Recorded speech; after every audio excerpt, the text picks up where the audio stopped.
this episode of the Fitness After 40 podcast. My guest today is Doreen Melucci. She is the owner of GolfTec, and she's going to be talking a little bit about golf, how golf impacts fitness. We're going to ask her a little bit about some of the things you see with golfers that, from a movement standpoint, that maybe exercise can help fix and things like that. So you've been a member here for what, 3 years? 3 or 4 years, something like that. Yeah. So, tell us just a little bit about yourself. What you do with the golf stuff, and why you like coming in here. So, okay. Well, let's start why I came in here. Okay. So when I first came here, I was I was probably over 60 pounds overweight. Okay. So. You've done really well with that. Yes. You've done very well. So, yes, like I said, 60. So Mm-hmm. I'm 60. I have like dumbbell less weight carrying around. But I came in as a golf instructor, you want to exude fitness. You don't want to tell somebody that they have to get fit, they have to stretch, they have to do certain things that if you're not willing to do them yourself. Mm-hmm. Plus, just from a health standpoint, I mean, it made sense. I've always been into fitness anyways. I just let things get away from me.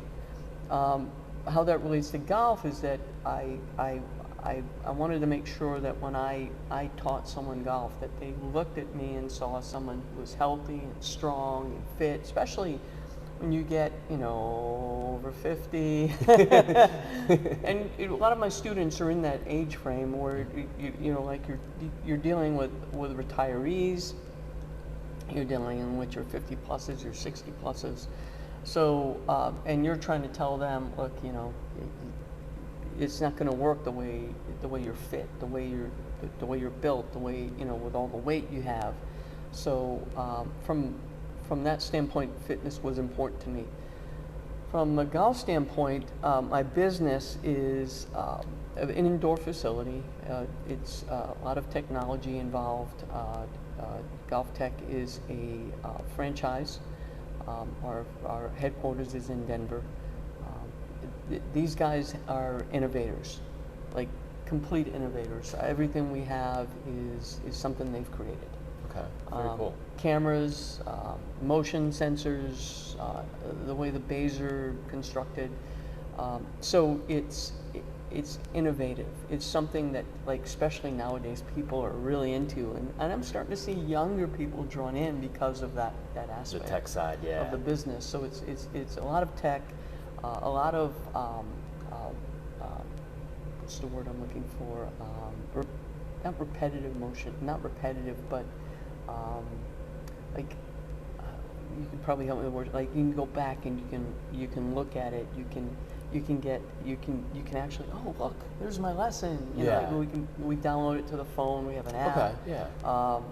So there's a lot of ways that the student can improve. Not just like they come to the lesson and they go home. They go home and they have some homework to do, they have or homework stuff to kind of watch. Yes, exactly. they have homework to do. Yes, yes. So I think that kind of is an overview of GolfTec. That answers it. So let me ask you this: so with your golf game and the weight loss and everything, what did you notice about when you were heavier versus where you are now, in just how you played and how you move and all of that sort of stuff with your swing? What are some of the big things you noticed? Those are the interesting questions, because the first thing that you notice is that your swing changes. Mm-hmm. So I was having some swing issues, and my business partner Matt, I'm like, what is going on? He goes, yeah, that's all that weight loss. Yeah. And so it's good, because we have other students, like, I like to think that I've helped them do the same thing, mm-hmm. Create enough weight loss where they're like, my swing's different, my motion's different, the impact zone is different. Mm-hmm. So you have somebody who is this wide, right? And then all of a sudden they're here. That changes the way they set up. That changes their clubs, the length of their clubs, the lying of their clubs. It changes how they move. So I started moving too much, because I was always used to having to work around everything. Yeah. So that's one thing. Strength. I'm stronger. I'm like, and, you know, I'll be 61 this year, but I hit the ball just as far as I hit it when I was 25. And that's nice. So yeah. if not further, my my game's not as good as it was when I was 25, but strength, the weight loss. The other thing that weight loss helps with is all those little nagging issues, like my back hurts, my knees hurt, like being able to just take a cart was hard on the knees and hard on the lower back, and so you would fatigue faster. I remember when I actually suffered from heat exhaustion. I'd never in my life have I gotten heat exhaustion. I played golf at every level, and I got heat exhaustion. So it helps with every aspect of playing the game of golf. Yeah, no, I believe that. And we see just with clients in here, as they lose weight, and a lot of times, when we're doing like rotational movements and things like that, and they even self-report back that when they were heavier, they're almost swinging, and you kind of, I think, mentioned around this, swinging around their body or swinging around their belly a lot of times. And a lot of clients that we work with that I've seen, they come through and they get stuck at a certain point, and then it's all arms kind of coming up through. Yes. And then once that weight's gone, now, like you said, their swing's all kind of funky because they're now they're able to come through, but they're still coming through using their arms and things like that. And I know you probably see this too, and you can probably talk about this a little bit more. But one of the big injuries that we see in the gym with people that play golf is low back pain. And if I remember right from the TPI stuff, a lot of that is due to that reverse swing angle coming through where they're kind of kinking and things like that. How common would you say that is when you're working with golf, especially ones that aren't working out and things? Yeah, so what you deal with is we deal with a lot of people who run from the office to the golf course or run to the office to their golf lesson. So you're not dealing with somebody who actually took the time to stretch or limber up. So it's like when people come in to work out here and they don't want to do the warm up. They just come in from their desk and like, let's just get going. It's the same thing. They skip the warm up. Yeah, the most important part of the whole thing. We're gonna skip that or go through that because I'm gonna lift some stuff. Exactly. Okay. So you deal with a lot of that, and there are other more than just back injuries too. But so to get somebody to loosen up, I won't look at their golf swing until they've hit a couple of shots and they've gone through the process. But the back injuries are probably number one. Okay. But that's from swinging bad for one thing. You swing bad long enough, you're going to hurt something. Yeah, and that makes sense. And not just your back. Yeah. If you do anything from a tight position, you're going to hurt yourself. That's just that's going to happen. Where a lot of guys hurt themselves is they get on a golf course and all of a sudden it's hit the driver as far as I can hit it, and they're not ready to hit the driver as far as they can hit it, so they wind up tweaking something or hurting something. Here's not funny thing, but an interesting thing. When you start teaching somebody better motion, they begin to feel back issues because they're not loose enough, or they've never been loose enough, or they never used those muscles before, because we have muscles down there in our core. Recourse, amazing how you'll teach somebody and they're exhausted from learning the proper movement because their cores are so weak. Yeah, it's interesting too. You say about as you get them loosened up, they have pain, because that's something and we've seen for years because people, they haven't used their spinal stabilizers and things like that. We'll have them do some deadlifts with a light kettlebell or something like that, and the next day they're like, oh, I think I did something in my back. And so you start talking to them like, do you have sharp pains? Is it just, no, it's not sharp, it's just achy up the top, or like achy running up the sides of my spine. And it's like, oh, you didn't hurt your back, you're just sore. That's how it shows up there, because you haven't used those muscles because you sit a lot and things like that, and they finally got woken up, but there's some pain or discomfort associated with just getting stuff trained back to moving right. Well, even in here, like the progression, like when I started working out in here, is the progression of my core alone. The golf swing is, there's core muscles are important in the golf swing. So core muscles are important in working out. Mm-hmm. If you want to progress, your core muscles have to get stronger for you to be able to lift more or to do more. So I notice when I'm in here, as my core muscles have gotten stronger, I'm able to do things that I couldn't do like 6 months ago or 12 months ago. What are a couple examples of that? Let's see. Probably any bent over rows. Like Okay. I know I can row heavier weight, but if I'm bent over without a bench, with a bench I can because it's supporting me. Yeah. Without a bench, I would start to feel like a pull in my core, and so I wouldn't lift as heavy when I was doing a bent over row. So that one stands out. Okay. Any type of lifting, like getting up on something. Mm-hmm. I would go short because I couldn't get higher. Yeah. It's just amazing how much your core is activated in everything you do, whether you're working out in the gym or hitting a golf ball or whatever else you want to do. Tennis. Yeah. Even just like unloading groceries, unloading stuff in and out of the trunk or back of the car, you know, and stuff like that. It's the core plays it's a connection to everything else. And, you know, like with the golf swing, it's connecting upper to lower. And there's a lot of torque in the swing. Yeah. So without core muscles, it's really hard.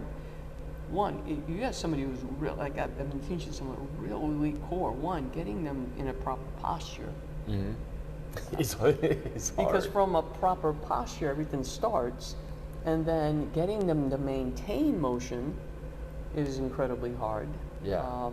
And then to do it on a long-term basis becomes hard. So I always tell, my golf coach told me a long time ago, if you're not going to do anything, do sit-ups. Yeah. And that's when I was like 17 years old. Yeah. Just to get that core strong. Yes. Yeah. No, I agree with that. And you said about getting them into the posture. And it's probably a hard question to answer, but like a typical client, how long would you say it takes to correct that posture? I have students, I'm still like so everybody just wants to hit a ball, right? And so it just like swing out. But if you don't start from the right setup, the golf swing's sequential, right? So you can't just grab a club, swing a club. You start from proper posture. You start from using your upper torso first, then your lower torso activates. So it's sequential. You can't just start from any old posture and expect a good backswing. Just like doing a deadlift, you can't just start from any old posture bend over and pick it up. and not expect to hurt yourself picking up, 100 pounds, a 100-pound dumbbell, barbell. So it's the same thing in golf. You're going to hurt yourself if you start from improper posture. So it's not so much they can't do it. It's the time they spend working on getting themselves in a proper posture. Yeah. That's the same thing we see in here. Posture's tricky to fix because usually it's a result of what they do all day and sitting at a desk or whatever. So they come in, spend an hour with us, hour with you, doing things like that. But then they've got 23 other hours of in that bad posture, and it takes time from what I've seen to just undo all that and keep. It's like constant work. I'm lucky because I do it all day. So I come in here and like the easiest thing for me to do is a deadlift. Yeah, because it's that same or kettlebell swing. Yep. Right? So, I actually relay that to students. Have you ever done a deadlift? And I go through that process. The difference between a squat and a deadlift. And a lot of people don't know the difference. Yeah. Like they kind of move the same with both of those. And yeah, we don't want squatting. We want we want the deadlift. Yeah. Yep. Yeah. Because that actually activates the core more. So, but that's why they want to. Yep. Because they don't want to activate the core. I just tell them you can't. You need that core. You can't collapse it. Yeah. Yes. Yeah. One of the other things I know that just from talking with you that you do over there is the club fitting. And tell me a little bit about that and how, why that having the right size clubs and stuff is important for their golf game versus just going buying some clubs at Dick's off the shelf. Yeah. I always tell someone that if you're throwing money away if you just buy clubs off the shelf. There's not a good player in the world that just grabs a club and hits it. Not without, the best players in the world, companies already have their specs, right? Yeah. But, so you're dealing with different body types, you're dealing with different types of golf swings, so not everybody is equal. And so just because someone's tall doesn't mean they need longer clubs, just because someone's short doesn't mean they need shorter clubs. It all is based on how they make impact. So one of the things we do through the fitting process is we look at that as well. So I'm looking at other parameters. I'm looking at, their spin and their club head speed. And what I'm trying to do in the fitting is increase numbers that will give them more distance, because everyone wants more distance, right? Yeah. So that's what I'm trying to do. And part of that is if the lie angle or the length is incorrect, they'll not make flush contact, which means it'll create drag, and it'll take away from ball speed or club head speed, which means no distance. Yeah. Right? Or inaccurate dispersion. Right? So the importance of getting a fitting is it will save someone money in the long run. The amount of money you put in the fit is worth it, considering you're making an investment that's anywhere from $900 to $2,000, depending on how many clubs you buy. Yeah. So I'm not going to go in a store and just spend. I mean, are you going to drive a car without test driving it? No. No. Even if it's the same kind of owned, I'm still going to want to try to see what's different from. Well, that brings up something too. How you said, it's not just height and things like that. It's how they're making impact with the ball. When through the weight loss that you had, did that change your club needs at all? Does that affect it? Actually, I more my age, your age kind of, because we get as we get older, we don't want to hold certain positions as long as we used to. I'm still 2 degrees flat. I've always been 2 degrees flat. Okay. But I used to be a half-inch short. Now I'm using standard length clubs. Okay. So as we get older, because of back and all that, the long run, like if 18 holes of golf, I do not want to try to hold an angle of descent that's much lower. Okay. I'm gonna get a little bit higher. So that's why a lot of your seniors wind up with longer clubs and more upright. Okay. Because they just don't want to just get in that lower impact position. Yeah, that makes sense. I mean, we see that, with stuff in here. Some of the golfers just working with getting them to tell them to get into like that 5-iron position, and they all want to stay up tall and then kind of sit down and like lean over a little bit. And no, I will tell you that there are some body types where the loss of weight will impact, because like with guys, if they tend to carry more weight up in the upper half of their body, then that means their arms are further away from each other, which means their arms are going to be harder to get their arms closer together. Yeah. So that changes the height of the club now. Okay. And so it would in certain cases, yes. Okay. But it's not like with everybody. Not everybody, no. Okay. Cool. Well, kind of just some last questions. Why, they said you've been coming in here 3 years, and you're very faithful with coming in and everything. What, there's obviously been some some challenges. You know, I know everybody kind of gets, you know, like, I don't really want to work out and stuff, you know, and that sort of thing. But just tell us a little bit, like, how you keep yourself motivated to work out. You know, that my whole perspective is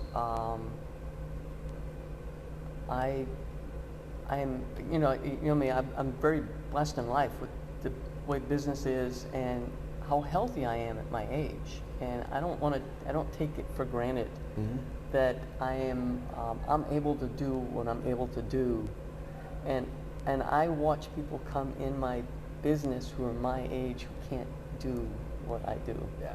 And some of them might look older than I look, and because I'll oh,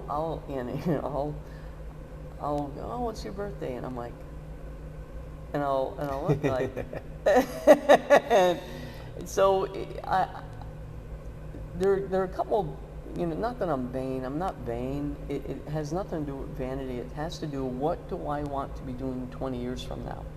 That's exactly it. It's the quality of life and that ability to keep doing the things that you enjoy. Because if you don't work at it, it starts to go away, and it goes away at a faster rate. And that's kind of the message that we're really trying to push with people. You know, everyone wants to lose weight and, you know, look better. I mean, that's, you know, that's human, I guess. But but the bigger thing is staying healthy and just to keep doing what you're doing and you know, do that as long as possible. You know. Yeah. If you're doing it out of vanity, it won't last. There's not a strong motivation. No. But if you're doing it because you want, like, 10 years from now, 20 years from now, 30 years from now, depending on your age, you want to keep doing the same thing you're doing now and enjoy it, then that's the real motivation. Yeah. Well, Doreen, last question we always ask everybody, what's the one exercise you hate doing in here? I hate pushing the sled. The sled? Why is that? I don't know. It's like, you know, what is that stuff that the lactate? The lactic acid in there. In the legs. It starts burning. And most of my weight's in my lower half of my body, and I just think I have extra of it. Yeah. Well, I know you're working out here soon, so we'll make sure Kevin knows to put those in your workout today. So, but yeah, anything else you want to say before we go here? No, I truly believe that if I said no and then I said yes, that isn't that common. Give a woman an option to speak more and she will.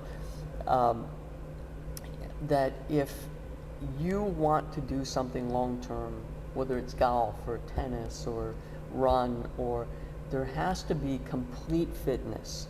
You can't just do, like, I'm just going to run, I'm going to just do cardio, I'm just going to do Pilates, there has to be golf. I mean, when you look at tour players, they're all about total fitness.